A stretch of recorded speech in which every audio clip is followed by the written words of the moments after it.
Welcome to Biography Central. You are listening to Life of Sri Ramakrishna, a complete biography. Chapter 23, Hriday Ram and Akshay. We have seen Hriday as the faithful attendant of Sri Ramakrishna from the beginning of his sadhana. He was a matter-of-fact man, with no place in his heart for sentiment. The ideal of his life was to advance the interests of his little family and to be as comfortable as possible. Constant association with Sri Ramakrishna at times generated in his mind ideas of a different nature, yet they were very feeble and short-lived.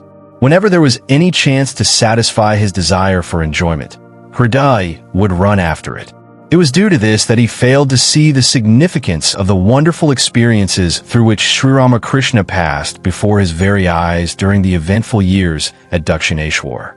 But through his genuine love for his uncle and his desire to make him happy and comfortable, he developed courage, intelligence, and practical wisdom. So far as the religious life was concerned, he thought there would be time enough for that later on, when his family would have been established in life, and increasing years would dull his desire for pleasure.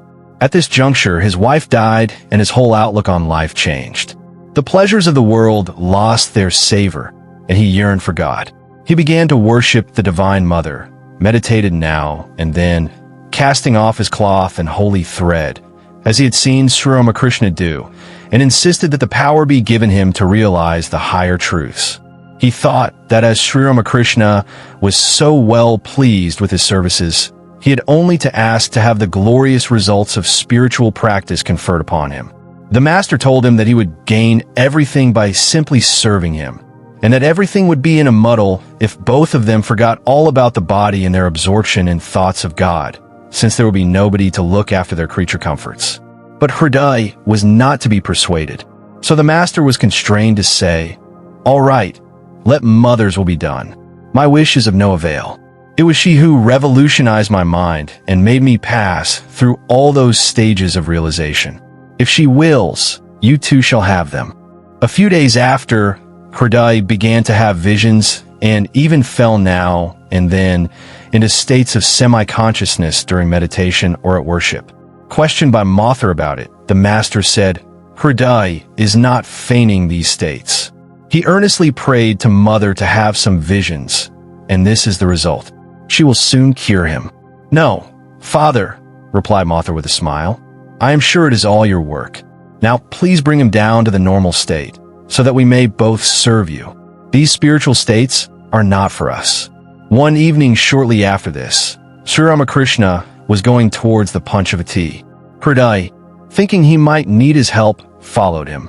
Suddenly he saw a strange sight. His uncle's ordinary human body disappeared, to be replaced by a luminous one, the effulgence of which radiated in all directions. The shining feet did not touch the earth at all. Hriday rubbed his eyes again and again to make sure that it was not a hallucination. He looked about him. The Ganges, the trees, the buildings, and the temples were as usual. The change was in his uncle. Amazed, he looked at himself, suspecting that there might be a change in him as well. He was startled to find that he too possessed a luminous body, as if, being the eternal attendant of the divine being before him, he had been a part of his essence, and assumed a separate form in order to serve him.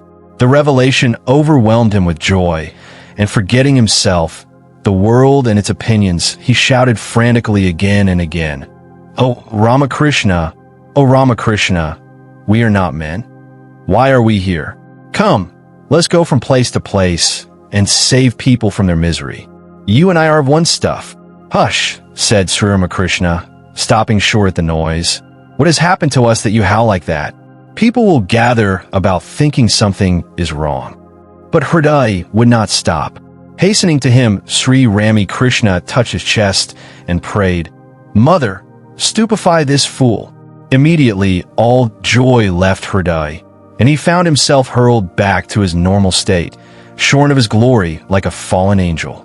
He was very much mortified and wept as he said to Sri Ramakrishna, "Oh, what have you done, uncle? Why you condemn me to this state? I shall no more have that ineffable joy." "I do not mean you to be dulled forever," replied the master by way of consolation. "I only wish that you might be quiet now. I had to do it. As you raised such a storm over a trifling vision. I see countless visions at all hours of the day, but do I make a fuss over them? You're not yet fit to see them. Keep quiet now. You will see many more when the time comes. Hriday became quiet for the time being, but his feelings were hurt. He resolved by intensified effort to see similar visions again. He spent many hours in prayer and meditation. One night, he decided to pray to the mother in the place where Sri Ramakrishna formerly meditated. At dead of night, he left his bed, went to the Panchavati, and sat to meditate on Sri Ramakrishna's seat. Shortly after, the master felt drawn to go there too. When he arrived, he heard Hriday crying piteously, "Save me, uncle! I'm going to be burned." Sri Ramakrishna hastened to the spot and asked him what the trouble was. "No sooner did I sit here to meditate," replied Hriday, writhing in agony, "than I felt as if someone had emptied a tray of live charcoal over me. Oh, the pain is unbearable." The master gently stroked his body and said, "You will feel all right again. But tell me, what makes you do these things? Didn't I tell you that you will gain everything by serving me?" Hriday used to say that Sri Ramakrishna's touch removed all pain from his body then and there.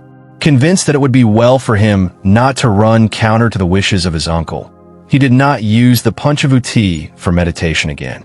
Though Hriday had faith in Sri Ramakrishna's words, his old duties were becoming distasteful to him. He was on the lookout for new and exciting occupations. It was the autumn of 1868, and he wished to celebrate the Durga Puja at his own home.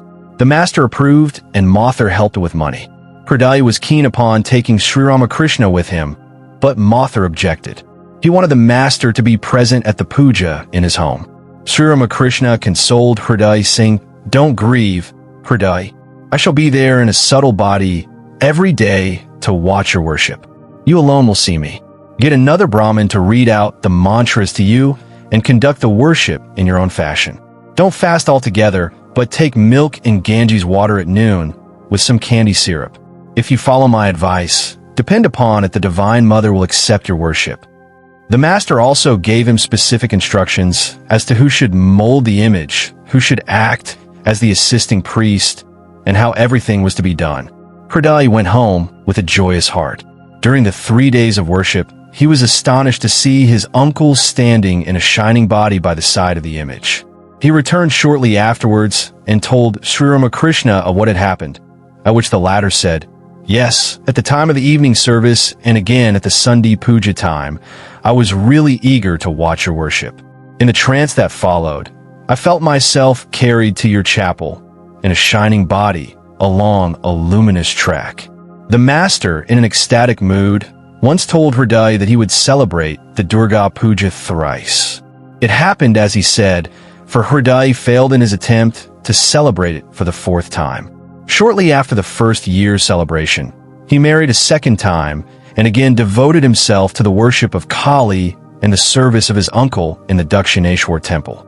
The reader is already aware that Sri Ramakrishna had a nephew named Akshay, who was the only son of his brother Ramkumar and a general favorite in the family. Sri Ramakrishna loved the boy and during his Kamarpukar days often carried him in his arms. As the years passed, Akshay grew into a handsome boy. His father, however, had a premonition that the boy would not live long, so he never took him in his arms or caressed him. Akshay was yet a child when Sri Ramakrishna left Kamarpukar and passed through the tempest of sadhana at Dakshineshwar. When Haladhari vacated his office of priest in the Vishnu temple at Dakshineshwar, Akshay at the age of 17 stepped into his place. From his very boyhood, he had a special devotion to Sri Ramachandra and spent hours in worshipping him. At Dakshineshwar, he was in his element. While worshipping Radha Govinda, he would become so much absorbed in meditation that he was unconscious of the presence of spectators. He also spent much time in the worship of Shiva and in reading the Bhagavata. This was his regular routine for years. He sometimes practiced so hard that blood would spurt from his throat and palate. His sincere faith and devotion endeared him to Sri Ramakrishna. Shortly after his marriage in 1869, Akshay became seriously ill. On his return to Dakshineshwar, he had a relapse. The physicians said it was a simple case, but when the fever showed no signs of abating after the first 3 or 4 days, the master said to Hriday, "The doctors have made a mistake. It is a case of typhoid. Consult good physicians for your satisfaction, but the boy won't recover." "God forbid, uncle," said Hriday. "How can you utter such ominous words?" Sri Ramakrishna simply replied, "I don't say these things voluntarily. It is the mother who makes me speak like that. Do you think I wish Akshay to die?" Hriday was greatly perplexed. He did his utmost for the recovery of the boy, but the illness was gradually aggravated. When the fatal moment arrived, Sri Ramakrishna stood by Akshay's bed and bade him utter the name of Rama. Akshay did so thrice and expired. The event made no impression upon the master at the time. Rather, in exaltation of spirits, he laughed as Hriday wept. The following is his account of the event. Akshay died before my very eyes, but it did not affect me in the least. I stood by and watched a man die. It was like a sword being drawn from its scabbard. I enjoyed the scene and laughed and sang and danced over it. They removed the body and cremated it. But the next day, as I stood there, pointing to the southeastern veranda of his room, I felt a racking pain for the loss of Akshay, as if somebody were squeezing my heart like a wet towel. I wondered and thought that mother was teaching me a lesson. I was not much concerned with the body even, much less with a nephew. But if such was my pain at his bereavement, how much more must be the grief of the householders at the loss of their near and dear ones. I hope you like this chapter. We need volunteers and sponsors to create content with even better quality and with more variety. If you wish to join this initiative as a volunteer or sponsor, please click the links given in description below. To help us reach more viewers, please like, comment, share, and subscribe to Biography Central. Thank you for your time. It means a lot. Namaste.